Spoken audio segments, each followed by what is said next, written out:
We're here for the third in our sequence of Shaping Cities event. This one is focused on mobility, moving stuff, moving people, and how that's going to change as the built environment develops over the next 5 to 10 years.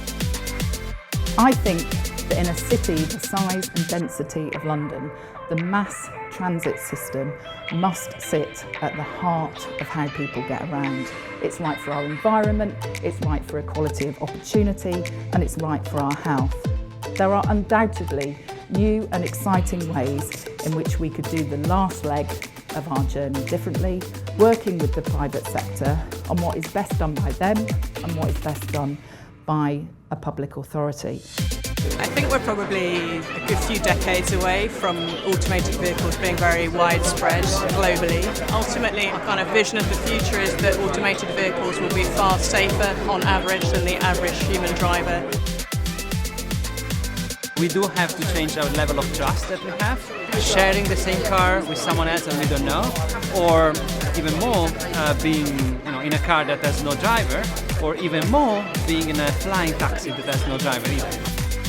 I think an area that's probably under-researched is public perception. So the opportunity for change is great, but not if people aren't prepared to accept that in the first place.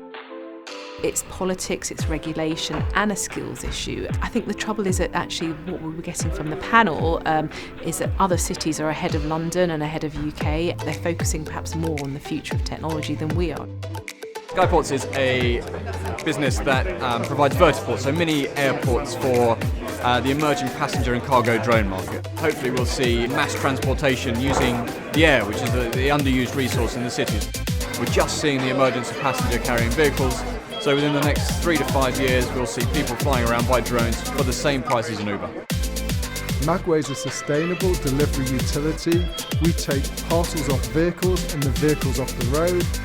The UK has just committed to zero emissions by 2050. As part of that commitment to zero emissions, there's lots of pipes under the centre of cities that are being decommissioned, gas pipes for example, so we can reverse engineer into some of those pipes as well as lay new infrastructure.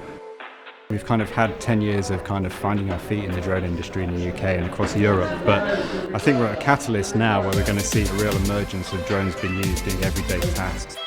We need to get up to speed very quickly and we need to find ways to do it, and I think it was a really interesting message for Heidi Alexander that there are huge opportunities for the public sector and the private sector to work together to make some of this happen, and that's the space that we're very much in at Mishcon de Reya.